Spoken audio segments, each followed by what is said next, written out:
এটা আমার একটু ভালো বলবো আর একটা মূল্যায়ন করি না, এটাই আমরা জাতিগত বাঙালি, তাই কি? বাঙালি এমন একটা জাতি আমরা যে নিজের ভালো নিজেই বুঝি না, নিজের খাবারে নিজেই বিষ মিশাই, নাকি? নিজের যেরকম এই বাংলাদেশটা দখল করে আছে তিনটা সিন্ডিকেটের হাতে, কাদের হাতে? তিনটা সিন্ডিকেট। কে কে বলতে পারো এই তিন সিন্ডিকেট কে কে বলতে পারো? কেউ কেউ বলতে পারো না?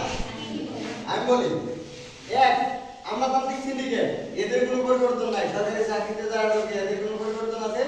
যুগ যুগ যুগ অর্থাৎ রিটায়ারের আগ পর্যন্ত এরাই থাকে, অর্থাৎ এরা হচ্ছে পার্মানেন্ট দালাল, পার্মানেন্ট চোর, পার্মানেন্ট বাটপার, পার্মানেন্ট কুসংস্কারী, হ্যাঁ, পার্মানেন্ট ঘুষখোর, রাইট?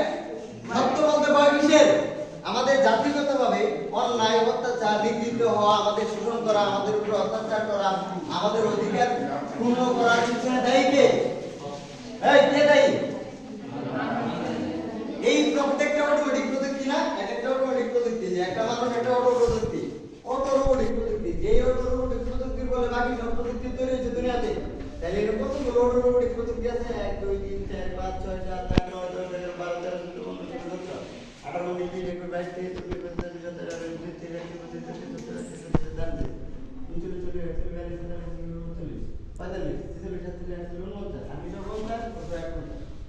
এখানে 51টা অটো রোবটিক প্রযুক্তি আছে। এই ধরনের একটা প্রযুক্তিতে একটা মানুষের বিবেক ব্যবহার করে এরকম এক একটা প্রযুক্তি তৈরি হয়েছে, রাইট? তাহলে এর আমার কতগুলো শিশুকর্তা প্রযুক্তি রোবটিক প্রযুক্তি আছে? বাংলাদেশে কতগুলো আছে? এই যে একটু আগে বলে গেল যে অ্যাপ্রক্সিমেটলি মানে আনুমানিক, হ্যাঁ, কাছাকাছি ধরে নেওয়া যায়। এই এতগুলো অটোমেটিক প্রযুক্তি থাকা সত্ত্বেও এই দেশ দুর্নীতিতে সবসময় কি হয়? 1 2 3 পরিবেশ দূষণে সবসময় কি হয়? 1 2 3 এবং খাবারের মধ্যে বিষ কে মিশায়? এই আমি মুস্তফা মিশাই। খাবারের মধ্যে এই ওষুধের মধ্যে বিষ কে মিশায়? ওষুধ নকল কে করে? মেডিসিন কে নকল করে? আমি মুস্তফা। আর শিশু খাদ্যের মধ্যে কেমিক্যাল, যেরকম তোমরা চকলেট, জুস, মদ যা আছে খাও, কি খাও? সরাসরি বিষ খাই আমরা। এই বিষটাও কে মিশাই? আমি মুস্তফা। এই যে জিনিসগুলো তৈরি হয়, এতে তো আমরা সেভেন আপ খাই, পেপসি খাই, কোক খাই, এগুলো সরাসরি কি খাই? এই বিষটাও আমি কে মিশাই? আমি মিশাই, আমি খাই। কি করি? আমি মিশাই, আমি খাই। এজন্য বাংলাদেশে দেখতে মানুষের ঘরে 60-70 বছর একই পৃথিবীতে একই কনফিগারেশনের আরেকটা জায়গায় যায় আছে কত বছর? 90 বছর, 80 বছর, 100 বছর, রাইট? এবং সেখানে দেখবা যে 96 বছর, 98 বছরের মানুষজন 42 কিলো 100 কিলো ধরেছে ম্যারাথন দিচ্ছে। কি না কিভাবে বুঝবো? হ্যাঁ, আবার তাদের যে পরিবেশের যে প্রতিকূল অবস্থা সেটা আমাদের থেকে ব্যাপক খারাপ। যেরকম আমাদের টেম্পারেচার চলে যায় মাইনাসে, মাইনাসে এটা মানে কি? বরফে রূপান্তরিত হয়। কিসে রূপান্তরিত হয়? এই ঠান্ডার মধ্যে কি বাঁচা যায়? ওরা বাঁচে কি? ওরা তো বলে যে বিদ্যুৎ শক্তি, সৌরশক্তির মাধ্যমে যে শক্তি ধার করে রাখে, চার্জ করে রাখে, ওই শক্তিটা ব্যবহার করে হিটার ইউজ করে। কি ইউজ করে? হিটার। হিটার সাথে যেমন ওয়াইন খায়, কি খায়? ওয়াইন, যেগুলো খাইলে একটা এনার্জি পাওয়া যায়। যেমন তুমি যদি বিয়ার খাও, বিয়ার একটা নালের পর তেল বললাম, তেল বল আমাদের সমাজে কি হারাম? আমাদের সমাজে কি হারাম? আসলে কি এগুলো হারাম ছিল কোন আমলে? হারাম কখন করা হয়েছে? যখন মানুষ তার লিমিট ক্রস করছে। অর্থাৎ আমি ব্যবহার জানি না, আমাকে খাইতে বলছে 1 ডোজ, আমি খাইছি 3 ডোজ। যেরকম আমি একটু খাবারের নিয়মে আসি, সৃষ্টিকর্তা আমাদের খাওয়ার পূর্বে আমাকে কি কি নির্দেশনা দিতে কে কে জানো?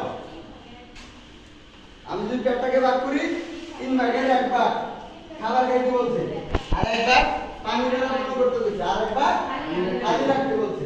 এবং এই খাবারটা মুখে দেওয়ার পূর্বে আমাকে আরো কি কি বলছে? অর্থাৎ একটা মানুষের কিছু মৌলিক দায়িত্ব ও কর্তব্য আছে একজনের। আমি এটা একটু বলে দিই, এটা পুনরুত্তর দিতেছি। একজনের মৌলিক দায়িত্ব ও কর্তব্য। যদি আমি ধরি আমি মুস্তফা, আমার কথা আমি বলি, অন্যদের কথা না বলি, কারণ অন্যদের বলে কি বলতে চাই, তাই না? তা আমি আমারটা বলতেছি, আমি যদি 1 লোকমা খেতে যাই, কয় লোকমা? 1 লোকমা খাওয়া, আমি পানি বলতে পারি, পানি নাই, গলা শুকিয়ে যাচ্ছে, এই হচ্ছে পানি আর অক্সিজেন হচ্ছে মানুষের মৌলিক বৃদ্ধি। এটা একবার বলতে আমি মুসলমান দায়িত্ব করতে বলছি, আমি একবার খাওয়ার পূর্বে আমার পরিবারকে ইংলিশে লিখি, বাংলা লেখা অবস্থা না তাই আসলে নাই, ফ্যামিলি,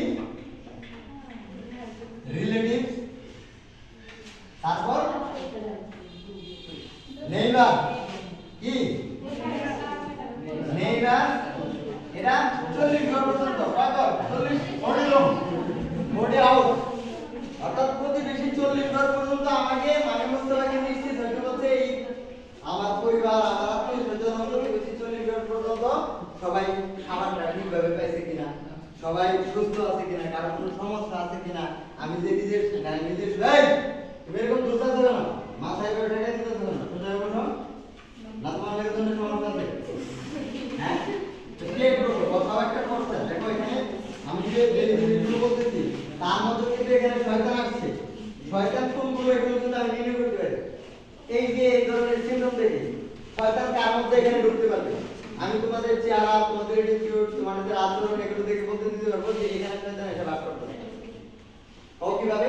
এই যে যেরকম এখানে আবার গল্প, অর্থাৎ শয়তান চাচ্ছে না যে পৃথিবীর এত সব সত্য বাস্তব লজিক একই সাথে এই সময়ে এতগুলো মানুষ জেনে যাক।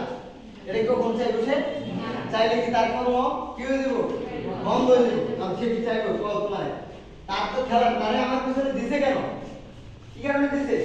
আমি যেন সত্য মানতে না জানি, সত্য জানতে না জানি, এই জন্য তো আমার কারে দিছে। আলহামদুলিল্লাহ, এদিকে মালিক কে? আল্লাহ। যতটুকু এতটুকু দিয়ে শুকরিয়া আদায় করা হচ্ছে ইমানের অঙ্গ। কিসের? ইমানের অঙ্গ।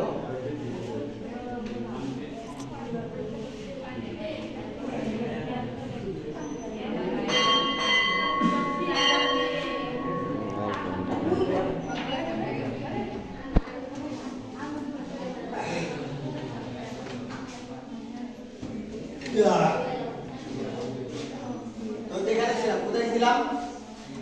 কোথায় ছিলাম? শয়তান, অদৃশ্য শক্তি, সে অদৃশ্য, সৃষ্টিকর্তা অদৃশ্য, কেউ রে আমরা দেখি না। আবার কিন্তু দেখতে তৈরি হয়েছে ওরাও দেখি না, অনুভব তিনটাই অনুরূপ। হ্যাঁ, এটা একটা অদৃশ্য শক্তি। তো আমি যদি বলি এখন একটু এখানে আসি, এখানে রাখলাম আমি কেন শয়তান রে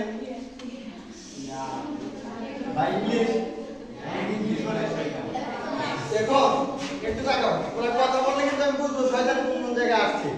আমি তো বললাম তোমাদের অ্যাটিটিউড বলে দিবা যে কোথায় কোথায় শয়তান বাস করছে, তোমরা নেগেটিভ নিবা না, এটাকে পজিটিভ নাও। কারণ শয়তান চাচ্ছেই না এতগুলো সত্য লজিক, বিজ্ঞান, সৃষ্টিকর্তা আর বর্তমান এগুলো বলে এগুলো শুনতে হবে।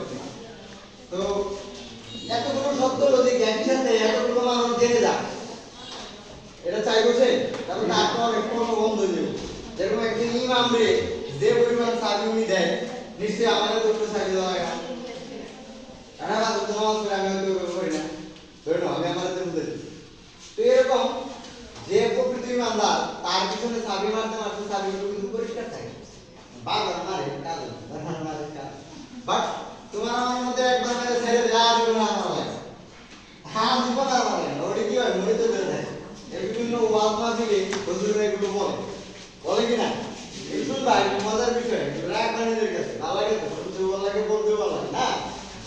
তো এখানে সৃষ্টিকর্তা রাখলাম, এখানে শয়তানটা একটু রাখলাম, এই দুজনই অদৃশ্য, আর আমি মাটির পুতুল, আমি কি আত্মা, প্রাণ, রূহ এগুলো তো বলি না। এই আত্মা, প্রাণ বা রূহ, প্রথমে এই আত্মা, প্রাণ বা রূহ কার অনুরূপ? সৃষ্টিকর্তার অনুরূপ শক্তি। অর্থাৎ সৃষ্টিকর্তার এটাই সৃষ্টিকর্তা, এটাই তো সৃষ্টিকর্তা। এই সৃষ্টিকর্তা আমার মধ্যে এই আত্মার রূপে আছে। কি রূপে আছে? আত্মার রূপে আছে। এই আত্মার ওজন আছে, বল আছে। হ্যাঁ, বল কাকে বলে, ওজন কাকে বলে, কিছু থেকে বলতে পারবা? বল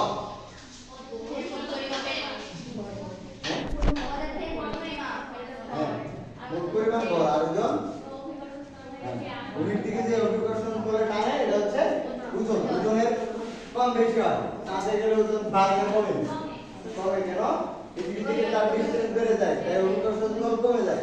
পৃথিবী যত কাছাকাছি আছে তত অভিকর্ষণ আছে। এই মহাকর্ষ, অভিকর্ষ, সব শক্তি, প্রযুক্তি মূলত কি মৌলিক শক্তির ক্ষুদ্রতম কণার মধ্যে অবস্থান করে। তাই মৌলিক শক্তির ক্ষুদ্রতম কণার মধ্যে অবস্থান করে। এই মৌলিক পদার্থের ক্ষুদ্রতম কণার মধ্যে যে অবস্থান করে এটা আবার নির্ণয় করছে কেনা? এই তোমার আমার মতো বিবেক, কোন শক্তি? এই অদৃশ্য শক্তি দ্বারাই নাকি আকার দেখা যায়, অনুভব করা যায়। ভিতরে গেল, বাইরে আসলো, কখন এই আশা দেওয়ার মধ্যে বাইরে যায় আর ভিতরে যাবে না আমি জানি না। আবার ভিতরে যায় আর কখনো বাইরে আসবে না আমি জানি না। 1 মিলি সেকেন্ডের পিছনে আছে। তাহলে আমাদের সমাজে সঞ্চয় কেন করা হয়? ব্যাংকিং ব্যবস্থা কেন চালু হয়েছে? সম্পদের কেন দলিল করে নেওয়া হয়েছে? প্রশ্ন করো। দলিল করে আমি সম্পদের মালিক তৈরি করতেছি। আমার এই বিঘা এত বিঘা সম্পত্তি, আমার অত বিঘা সম্পত্তি, আমার বাপের নামে অত বিঘা সম্পত্তি, আমার দাদার নামে, এগুলো আমার নামে দলিল করা। কি করা? এগুলো কি যৌক্তিক না অযৌক্তিক? কিভাবে অযৌক্তিক? সম্পত্তি মানুষের কি উপকার আছে, কি কর্মে আছে? আমার যে এই যে মাইক যদি বলি অন্তত আদমার সময় 1000 বছর বেঁচে ছিল, পরে যিনি ছিল উনি 950 বছর বেঁচে ছিল, এভাবে ক্রমান্বয়ে কমতে ছিল। এত বছরের দীর্ঘ সময় জীবনী সহ এই কিয়ামত পর্যন্ত টোটাল জীবন সাইকেলটা কি পরকালের কত দিনের সমান? পরকালের 2 দিনের সমান। কয় দিন? 2 দিন সমান। চিন্তা করো পরকালের জীবনটা কত লম্বা। এই টোটাল আল্লাহর কাছে কিয়ামত পর্যন্ত এই টোটালটা 2 দিন। তাহলে মাঝখানে আমি তুমি এগুলো কি ক্লাস? এগুলো কি এই 60 বছর 50 বছর 90 বছর 31 বছর এগুলো কি এরকম ক্লাস? অর্থাৎ ফুলটা শিখালি জন্ম মৃত্যু পড়া ক্লাসিং হওয়া ব্লাস্ট হওয়া তার ব্যাপারে তো কিছু না নাকি? ব্যাপারে কিছু দেখো, চিন্তা করে নিজের বিবেক কাটাও, চিন্তা করতে ব্যবহার করবা। আর আমার আজকে এখানে আগ্রহ হচ্ছে যেন আমার এই সমাজে এই আজকে আমার যে কথাগুলো শুনতেছে, আমি যে যাদের বলতেছি এই প্রত্যেকটা অটো প্রযুক্তি যেন অটোমেটিক্যালি সক্রিয় হয়। কি হয়? সক্রিয় হয়। এবং এই অটো প্রযুক্তি দ্বারা আমার সমাজ, আমার দেশ কি হয়? নতুন ভাবে শুরু করে। কিভাবে শুরু করে? যেখানে কিসের বিচার হবে? সত্যের বিচার হবে। যেখানে সত্য নির্ণয় করা হবে, যেখানে একটা প্রাণ পর্যন্ত অসত্য অবস্থায় থাকবে না। আর এখন বর্তমানে একটা মানুষের রাস্তায় পড়ে থাকলে ধরে না, দেখে না। আমার মোবাইলটা যদি এখানে রেখে যাই 10 মিনিট জায়গায় যদি ভুলে দিকে যায়, এবার আপনাদের কোনো মোবাইল নাই। কেন নাই? আমার বিবেক নাই। কেন নাই? বিবেক নাই। আমাদের চীনে বহির্বিশ্ব আলিবাবা হিসেবে, কিভাবে হিসেবে? আমাদের চীনে গর্দভ হিসেবে, নির্বুদ্ধ হিসেবে, কি হিসেবে? আমি বিশ্বের প্রায় 100 থেকে 150টা ইঞ্জিনিয়ারের সাথে কাজ করছি। বিশ্বের অনেক বড় বড় দেশের সাথে আমার যোগাযোগ আছে। তো ওদের সাথে কথা বলে আমাদের বলে আলিবাবা, কি বাবা? আলিবাবা আমাদের সাথে কাজ করতে নেই সালাম তারা, ওদের পাশে গেলি গেল বুঝায় এখানে